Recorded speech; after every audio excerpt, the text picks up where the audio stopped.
Welcome back to another episode of Away from the Keyboards. Today I'm joined by a good friend of mine, an entrepreneur and coffee aficionado that tried to revolutionize the last mile by bringing packages closer to where you are instead of where you live. During this episode we will deep dive on the lessons that he learned as a founder and hear about his unique journey into the world of technology. So without further ado, Ram, welcome to the show and tell us, how did it all started? Thanks for having me, Ray.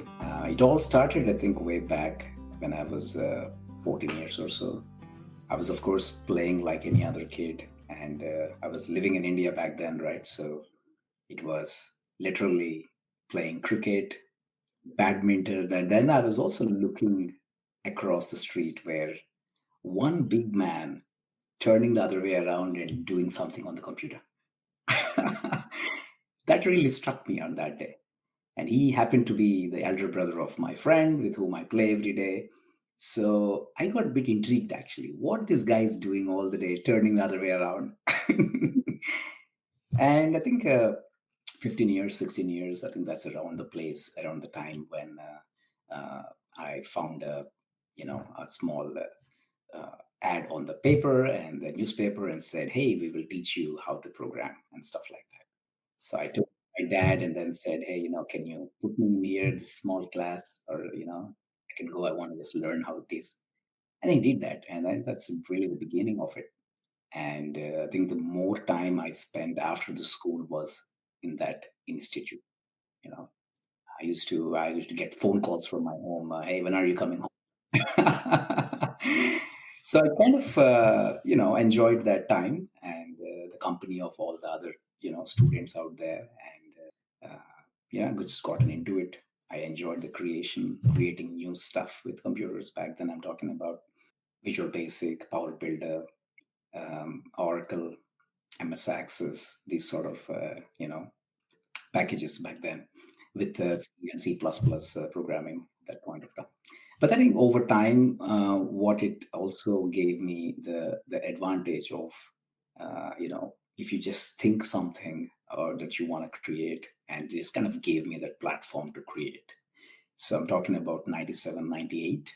I used to write this freeware softwares we used to call those days and just ship it up to these magazines, like PC Quest and this sort of. The next month, they used to put your software on the CD-ROMs, and then you could just go to the shop and then just see and feel good about it. Oh wow, they published my software.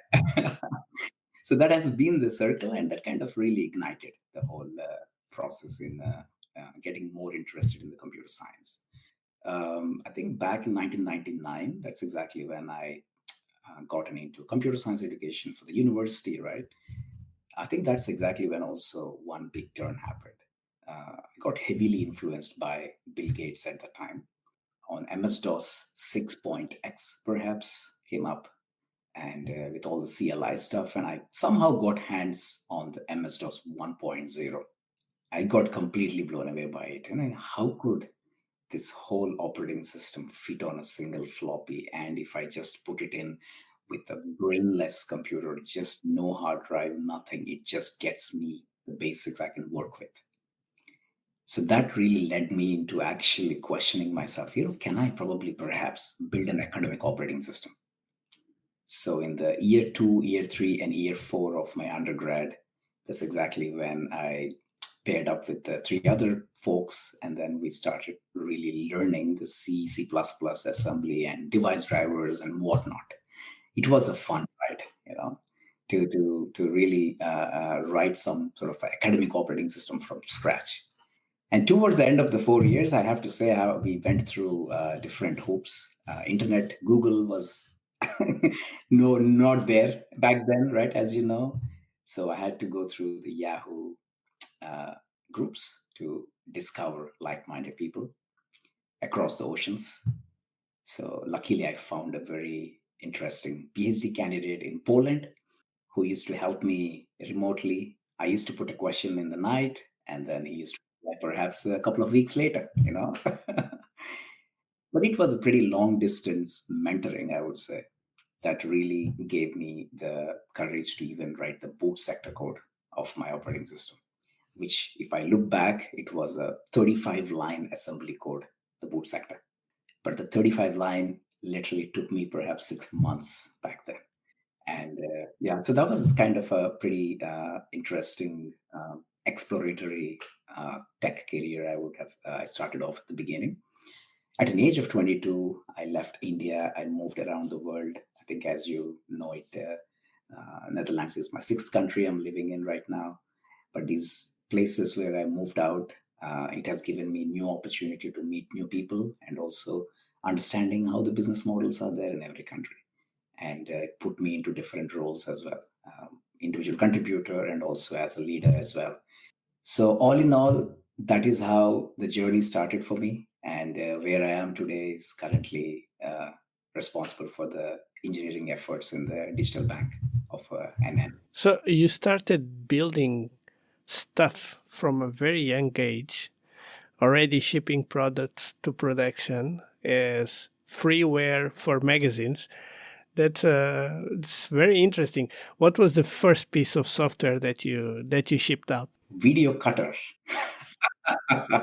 Put your video in there, and it was a CLI I wrote in C language, I guess.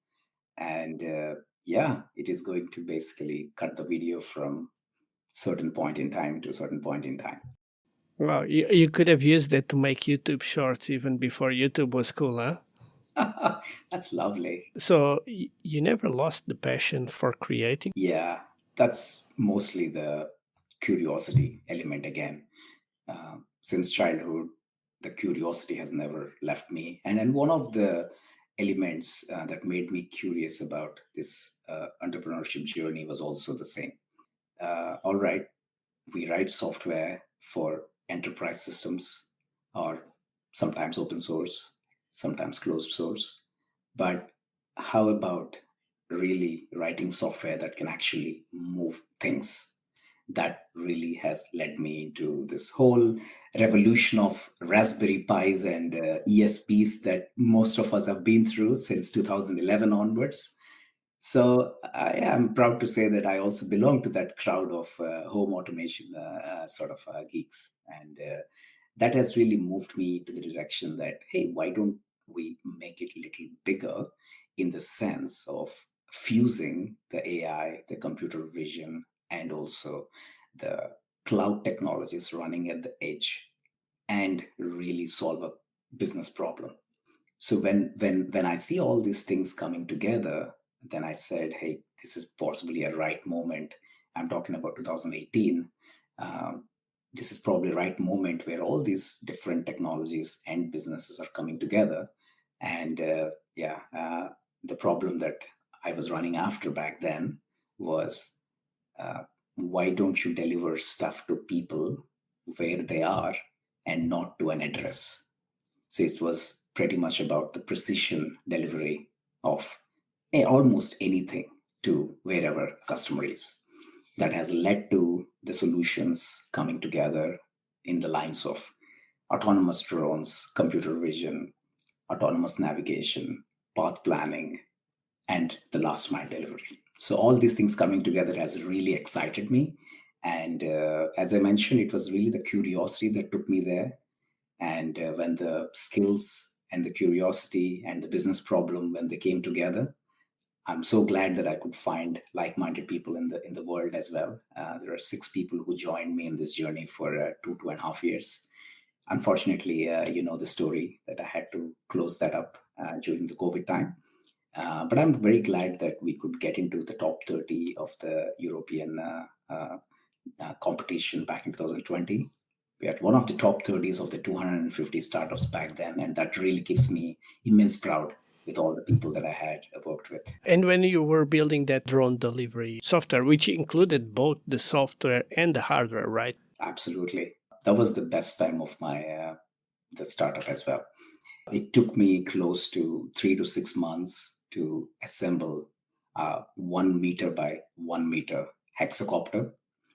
And of course, with the help of all my team members. Unfortunately, it's due to the COVID season. They are all over the world, and we had to do lots of video calls to help me learn and also do it for them. so that we could actually go into the Netherlands airports and the fly zones to really test it. And you're absolutely right. The 3 to 6 months that I've learned a lot during that time, from the soldering to all the way running AWS Lambda on the edge of that NVIDIA GPU on the drone. It's not like you can rely on the compute of the cloud for something that needs to make decisions real time, right? Very true.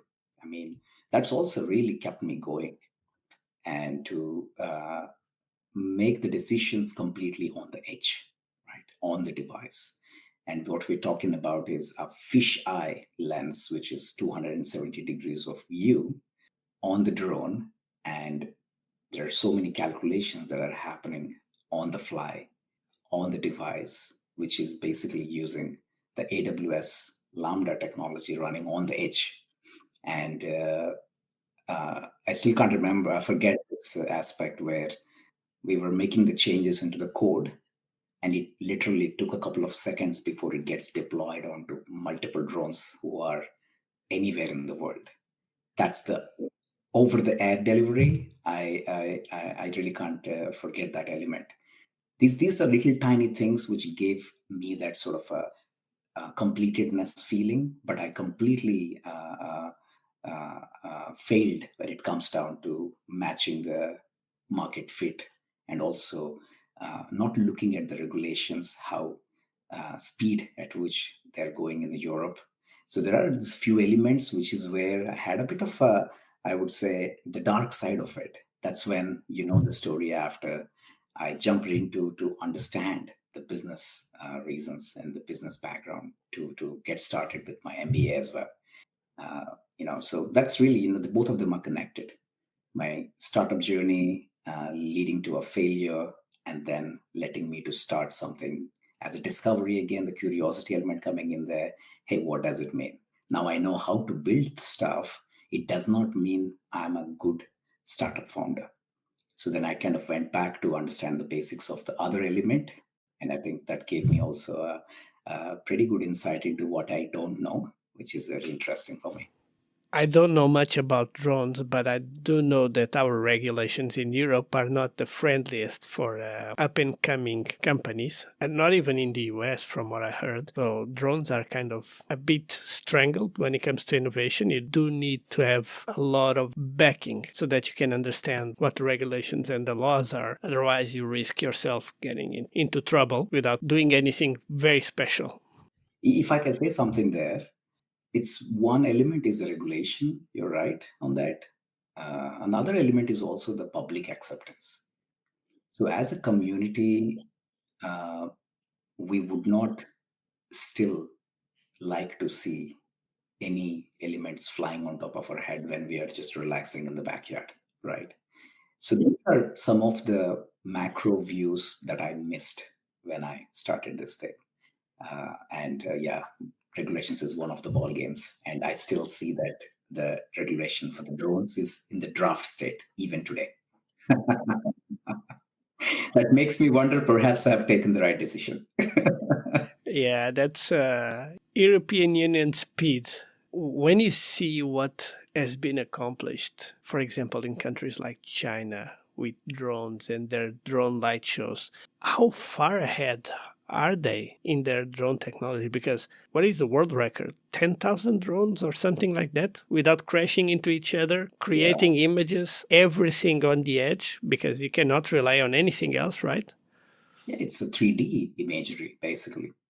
The 3D spatial imagery is what we have been seeing for the last few years. Unfortunately, I remember watching an incident 3 months ago where it was last Christmas, I think, when one of the drone shows in America that has got a bit of a unfortunate ending, where it has come on to a small kid or something like that. So there are a few things still had to get right, and because there are many elements involved. A drone, when it is in the air, it can only withstand between 20 to 25 meters per second wind speeds.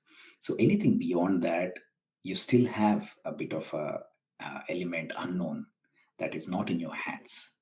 despite how much ever you would like it to be auto balanced, there is an element of unknown because you're after all playing with the nature, right? And in a country like the one that we live in, more than 25 degrees, it's it's called a normal breeze, right? I can imagine that. Yeah. And do you have any new projects that you are working on? Another element, it is in the very formation stage still. I think I kind of described it in the last time when we met as well, is mostly around how people learn in general. This always attracted me because uh, many people read books. Some people learn from podcasts, that is basically from listening, like one of these podcasts, perhaps. And most people watch videos or even uh, draw pictures, mind maps, I'm talking about. But when I look at the other side of the equation, where majority of the world's population are visual learners, that is by nature. We are humans are visual learners by default. However, I do see that there is a great amount of gap between the amount of learning mediums which are available for visual learners. I do see that visual learning is quite underrated in the today's world. So, what is really keeping me also busy in the weekends and also one of my weekdays is to really see how I can make a dent in revolutionizing the way people learn, especially in the visual space. I think many people in the world belong to different categories of learning, as I said to you, right? Many prefer visuals, but the reality is they do not know that they prefer visuals. So the moment when you show them a visual for the same topic that they have completed a study, then suddenly the appreciation towards a visual imagery for the same content would come in. And it has happened to me a couple of times where my friends told me that these visuals have helped them to understand the subject better because it gives them a different perspective. Because it's also about how we kind of learn over time, right? We pick something up on a certain day, and it gets in somewhere in the corner of your brain, and then after a couple of days, you pick something related to that, and then you start making connections. So the problem that I find with textual content is that they are organized, but not organized in the way that your brain would like to see the connections. Whereas with the visuals, you have that advantage of, you know, rejoining the connections and really showing the big picture that is perhaps connecting a subject in the page number 1 to a subject in a page number 60 together in one line of thought. So you have a much better, deeper understanding. At least that's what my belief is. We will see where it goes. Do you already have a website or something that where you're posting about this, or are you already building a tool? It is still in more under the covers. I'm still busy really creating the team members because creating the team is the most important thing. When you have people who are like minded but complementary with the skills, that is the beautiful team in my view. And it takes time for that. For sure. Better to get that one right. If we go back a bit and we talk about the other journey that you had with the drone and the drone company, what do you think it was the hardest part about that whole journey of starting your own startup, going about it, and just building a product and trying to bring it into the world? I think the hardest one was definitely the context switching when you are a co-founder, uh, especially playing multiple roles. In the beginning part of the company founding stage, the responsibilities are quite varied, and it really lets you stretch and also test your boundaries. Just to give you an example, we had a open position for robotics engineer who can write some sort of algorithms on the computer vision angle on the drone. um, there were 200 applicants for that role, and it took us quite long time to not only pick a person with the right hard skills, but also a person who has the same attitude in the line of thought where go-getter and who has got a curiosity in the head, who can learn and make the point and these kind of elements. So it took us quite a long time for all of our co-founders to really find the people, and then we nailed up to three people towards the end. So that's an example where there was a role shift from literally thinking for the future of the company into all the way into the present, which is hiring at that point of time. And then slowly, with becoming more technical responsibilities into my plate, I started playing the role a little bit of more of a fractional CTO. At the same time, also, it's a tech company. My co-founders wanted me to be actually playing the role of a CEO of that company. So that made me put up a fractional CEO talking to the European rule-making body in Brussels. We were having a seat there to participate in the review meetings of the drone rules and regulations.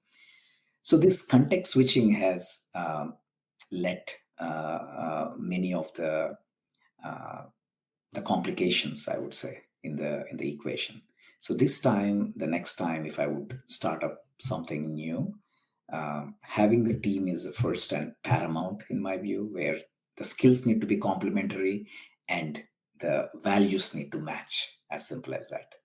So when that A team is in place, what my thinking is that for the next 3 to 5 years, already start thinking through what are the various roles that we might have to play together as a group, and then start finding out who is actually good at what, and literally put in some sort of a dotted line. In that way, people can be spared from burning out, and at the same time yet be productive. That's also one of the lessons that I picked up from the previous one. And I think that's a great way for us to end the show. Thank you so much for coming here, Ram. And to all of you listening, see you next time, away from the keyboards.